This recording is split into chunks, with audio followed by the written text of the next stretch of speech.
The paradox we're about to explore is called the paradox of the self-aware illusion. It begins with a college student named Nico. He's studying cognitive science, surrounded by books about consciousness, the brain, and perception. Late one night, he reads a sentence that stops him cold. It says, "The self is a controlled hallucination." He laughs at first, then he blinks. He puts the book down. He stares at his hands.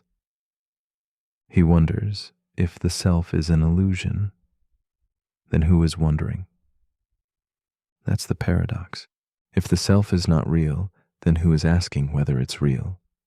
This is the paradox of the self-aware illusion. It explores what happens when the illusion becomes aware of itself. Modern neuroscience tells us that our sense of I, of being a unified self, is a construction. A product of memory, attention, sensory input, and prediction. The brain creates a model of reality, and within that model it places you. It feels real, but it's just a model, a useful hallucination, one that helps you navigate the world, survive, and connect.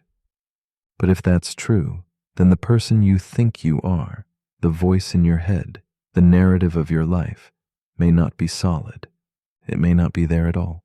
It may only seem real because the brain is constantly telling a story about itself. So here's the paradox.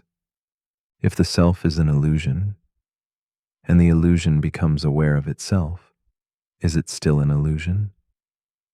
Or does awareness give it reality? This is like a dream that realizes it's dreaming, a story that starts narrating itself, a shadow wondering about the source of light. In most illusions, realization breaks the spell. But with this illusion, realization changes nothing. You still wake up as you. You still speak, choose, remember. You still return to the same familiar sense of identity, even after questioning it, even after seeing the cracks. The illusion persists, even when you know it's there. That's what makes it powerful, and that's what makes it unsettling. Because the more you try to escape it, the deeper into it you go. You ask who you really are, and the answer comes from the very illusion you're trying to question. You can't step outside of your own mind to look at yourself objectively. You are both the subject and the lens. The self asking the question is the same self being questioned. So does that mean there's nothing real? Not necessarily. Maybe the illusion is the reality. Maybe the self is like a rainbow. It doesn't exist as an object, but it exists as an experience. It has no weight, no substance, but it's still beautiful and still true in its own way. That's how Nico made peace with it. He didn't need to prove the self was real.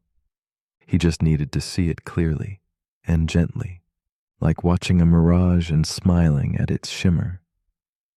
So as you lie here now, become aware of the self, softly. Notice the voice narrating your thoughts. Notice the awareness watching the thoughts pass by, and ask, is that the illusion, or is that the truth? Maybe it's both.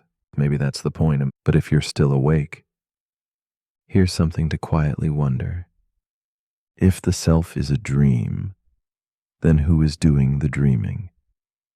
And if awareness is just an illusion, why does it feel so real? Let me know in the comments if you're still you when this ends.